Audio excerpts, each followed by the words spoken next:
Morales promulga Ley 786 del Plan de Desarrollo Económico y Social 2016-2020.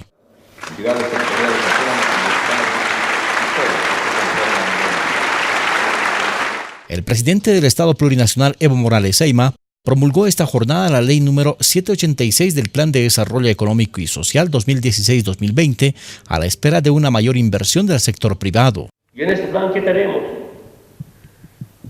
Ministro de Planificación, René Orellana, decía como 37.000, bueno, 47, 48 mil millones. Yo estoy seguro, vamos a pasar 50.000 millones de dólares de inversión hasta 2020.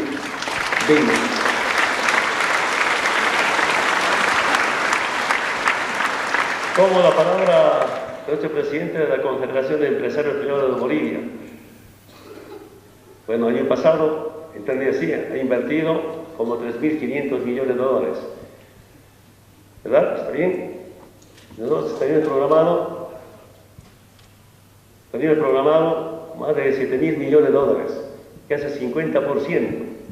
Si el gobierno boliviano, el Estado va a invertir 50.000 millones de dólares, vamos a controlar que tiene que invertir el sector privado el 50%, que va a ser 25.000 millones de dólares de inversión privada. Solamente de 50.000 millones de dólares de inversión.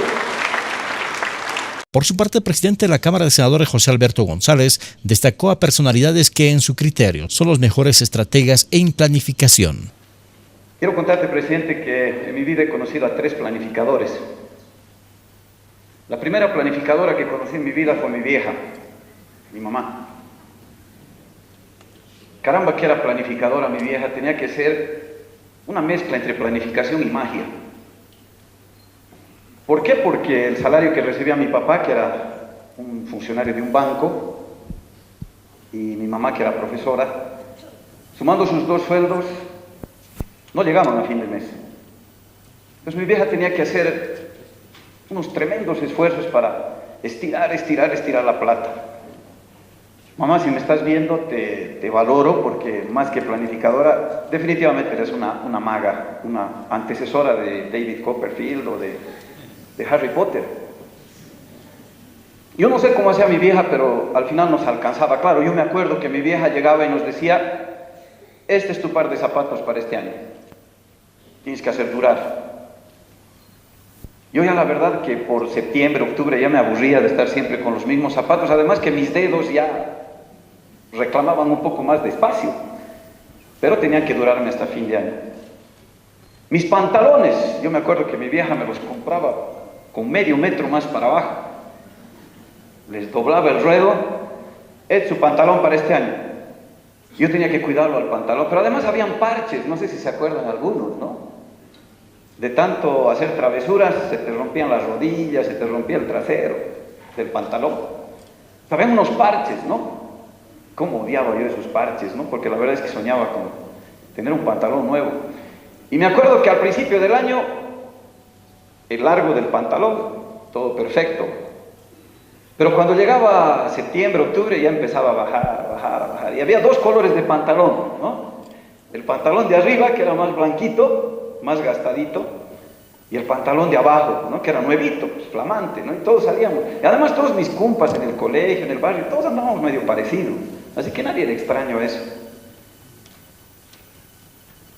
Recuerdo que mi vieja, cuando llegaba a fin de año, era una rutina. No teníamos televisión todavía. Por si acaso tengo 54 años, para que no empiecen a hacer conjeturas que tengo 70 o más, presidente. Recuerdo que mi vieja a fin de año esperaba el mensaje presidencial. Durante esos años de mi vida el presidente era Banzer, años 70. Y yo la veía a mi mamá y la verdad es que no entendía mucho qué significaba esa imagen. La veía a mi mamá con la radio prendida, cadena nacional, y el presidente, ¿qué hacía?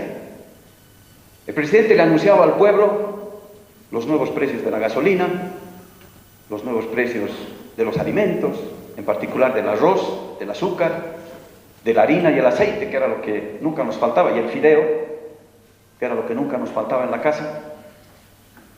Y recuerdo que mi vieja anotaba en una libretita, y recuerdo también que mi vieja a veces lloraba, derramaba unas lágrimas en esos momentos, porque generalmente al final de ese mensaje presidencial le decían a los bolivianos y a las bolivianas que una vez más el sueldo no iba a subir, que el sueldo estaba congelado, que había que hacer un sacrificio por Bolivia, que había que hacer un esfuerzo por Bolivia, pero que esta era la última vez, que el próximo año la situación iba a cambiar.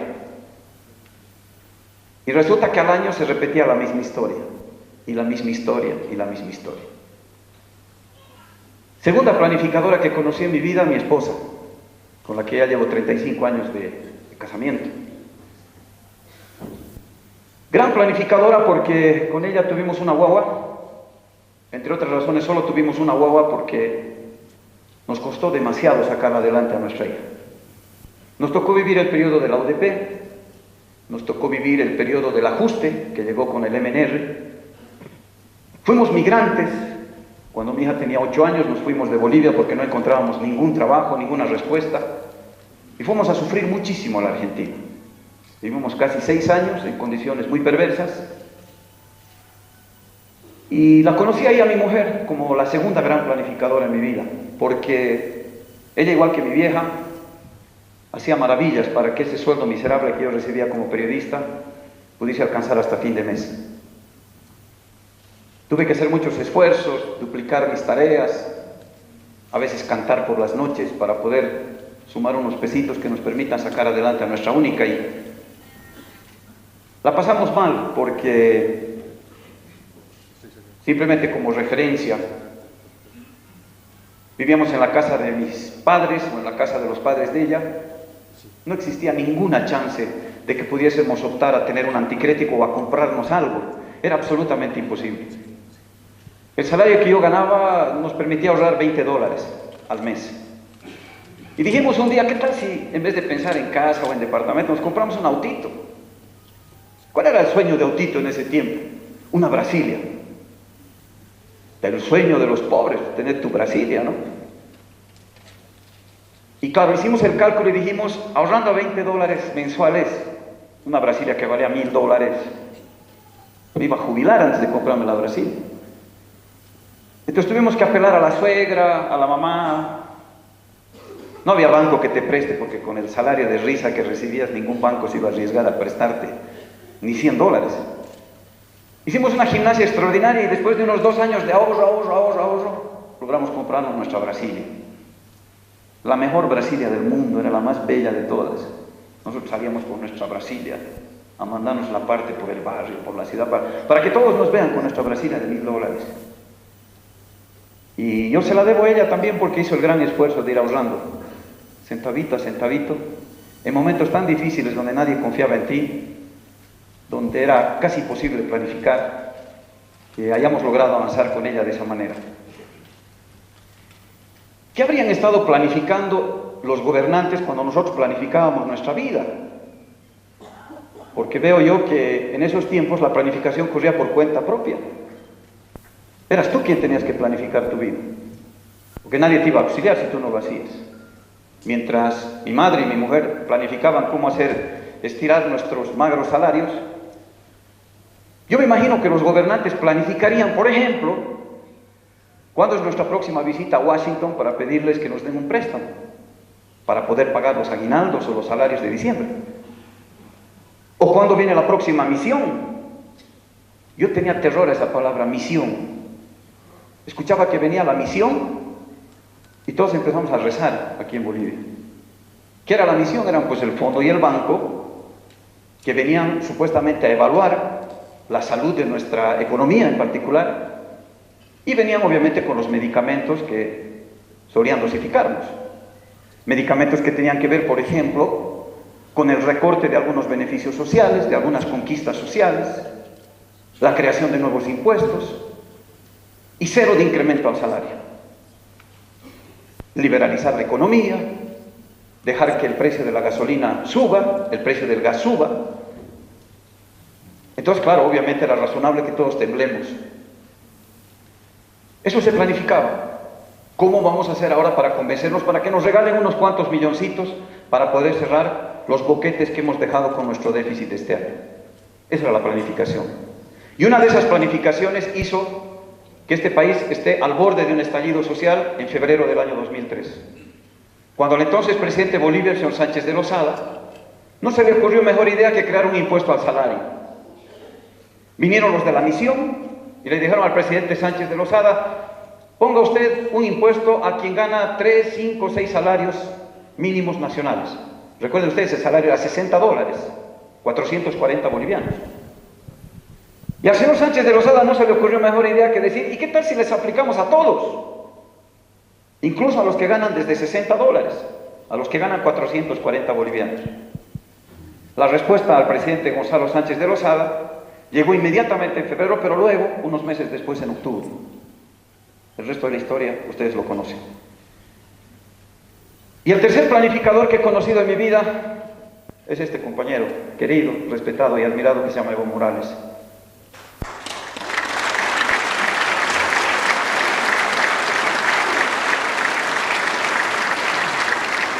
Y les voy a explicar por qué.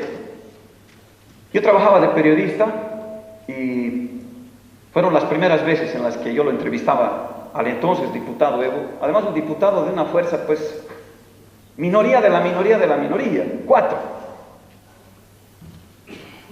Y recuerdo que desde esos tiempos, y con mucho más empeño después cuando esa su bancada creció y se fue a 27, el presidente ya estaba planificando cómo hacer con el tema de los hidrocarburos.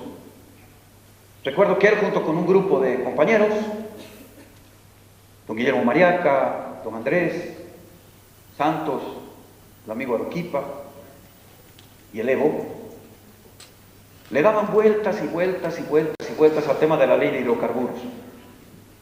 Recuerdo esa oficinita que había allá en la calle Comercio, donde era antes el Banco Minero.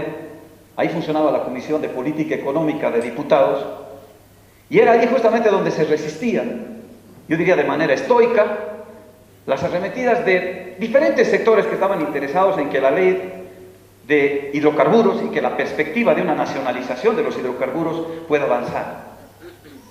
Se jugaron muchísimos intereses y muy pesados durante todo ese tiempo.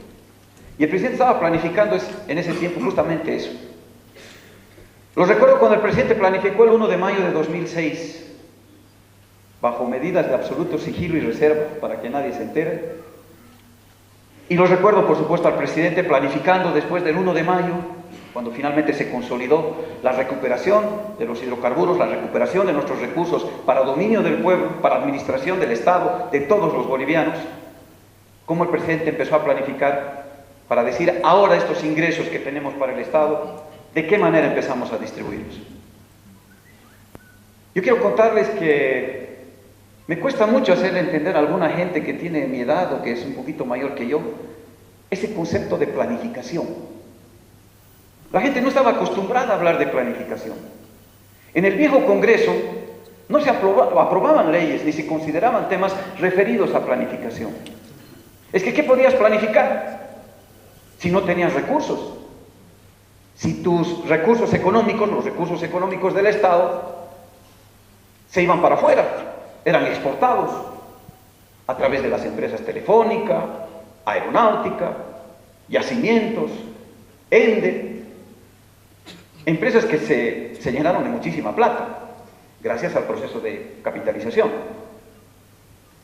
Pero fíjense ustedes que justamente en el momento en el que tú, además de manifestar tu dignidad, tu respeto por ti mismo, recuperas con soberanía la administración de los recursos, de tus recursos naturales, para beneficio del pueblo, obviamente ahí la historia cambia. El presidente seguramente más adelante les va a contar con lujo de detalles lo que ha significado este cambio. Este hecho de haber pasado de una renta petrolera de $300 millones en 2005 a tener 4.000, 5.000, 6.000 millones de dólares por ese mismo concepto.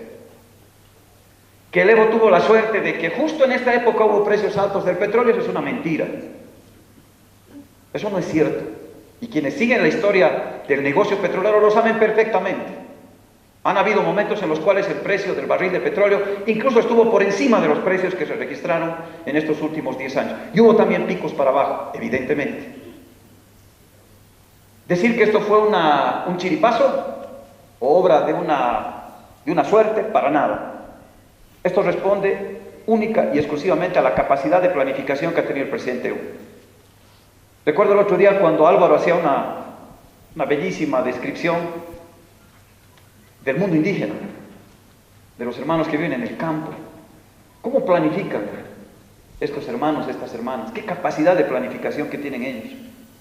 Por eso es que salen adelante y por eso es que han resistido. A pesar de todos estos embates que han sufrido hace más de 500 años, han logrado resistir. Y eso evidentemente responde a su inagotable capacidad de planificación.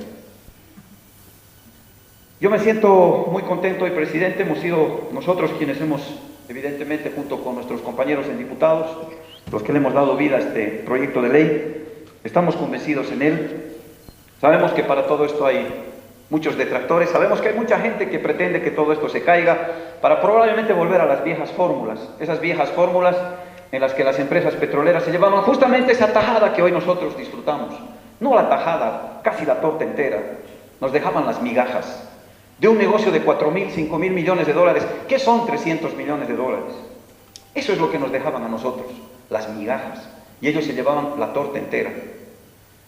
Yo creo que el pueblo boliviano ha despertado, se ha dado cuenta de que esto no es un milagro, de que estos son hechos reales, de que esto responde a una planificación, pero además responde a decisiones políticas importantísimas y fundamentales que nadie en su momento se animó a tomar. Presidente, permítame 2 minutos más, y este es un tema que parecería personal, pero que quiero compartirlo con la gente, nunca lo he hecho públicamente. Recuerdo que cuando el presidente Carlos Mesa ejercía la primera magistratura de nuestro país, me tocaba circunstancialmente trabajar justamente en el canal del señor Carlos Mesa. Y recuerdo que desde los grandes medios de comunicación se había hecho una sañuda campaña en contra de la posibilidad de nacionalizar los hidrocarburos. Por detrás de esa sañuda campaña, obviamente, estaban los interesados, con generosos aportes de Petrobras, de Repsol y de otras empresas que trabajaban acá y se llevaban el negocio petrolero, la parte gruesa del negocio petrolero. Ellos tenían espacios contratados en los medios de comunicación y a partir de ellos alentaban ese fantasma de que si nosotros le tocábamos 1 centavo a las petroleras, una molécula de gas a las petroleras, se iban a ir. Nos iban a dejar en la más absoluta orfandad, que a Bolivia no iba a volver 1 centavo de inversión, que nos íbamos a ir al limbo, al infierno. Esa fue la película que los medios de comunicación, fogoneados por las empresas transnacionales que no querían perder ese negocio extraordinario, le decían a la población. Nosotros teníamos ese pequeño reducto chiquitito, pequeñito, en PAT. Ironías de la vida, que justo era del presidente. Desde ese pequeño reducto, todas las noches le decíamos al presidente Mesa: nacionalice, nacionalice, no va a pasar nada, no tema. El presidente Evo es testigo. Él estuvo 10 horas antes de que me despidan. Se acordará el presidente Evo. Esa noche firmé, obviamente, mi sentencia de muerte, porque le insistí nuevamente, quizás utilizando no los mejores modos, no las mejores maneras, pero le pedí al presidente de Bolivia, que por esas cosas de la vida era el dueño del canal donde yo trabajaba, que nacionalizara. Y él no lo hizo. Y yo comparto este criterio con el presidente Evo, que si Mesa avanzaba en la nacionalización de los hidrocarburos, quizás hoy no estaríamos aquí contigo, presidente. Es muy probable, es una hipótesis. Un presidente que tenía una popularidad de 80%, sintió temblar sus rodillas. Y a partir de esa experiencia, que la he vivido de manera tan cercana, tan próxima, ¿cómo no destacar que venga un presidente y que tenga lo que hay que tener para avanzar en la nacionalización? Y ese es el señor que está aquí con nosotros.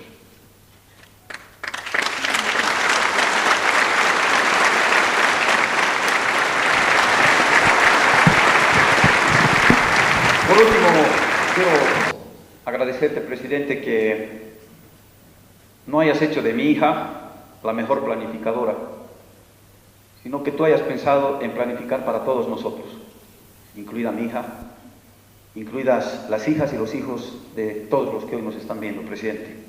Te agradezco que le hayas garantizado a mi nieto esos días que yo no tuve cuando fui niño y que mi hija tampoco tuvo cuando fue niña. Gracias, presidente, por regalarnos este futuro, por permitirnos volver a soñar y por permitirnos volver a sentirnos orgullosos de ser bolivianos. Gracias, presidente.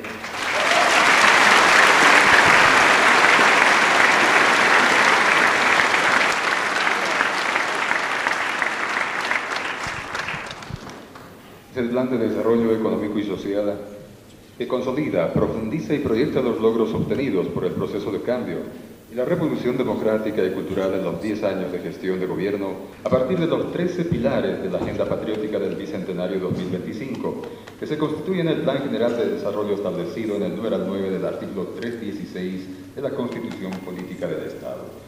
La ley señala que el Plan Nacional de Desarrollo Económico y Social es la ejecución y aplicación obligatoria por parte del órgano legislativo, órgano ejecutivo, sus empresas públicas, órgano judicial, órgano electoral, Tribunal Constitucional Plurinacional, instituciones de control y defensa de la sociedad y del Estado, entidades sectoriales autónomas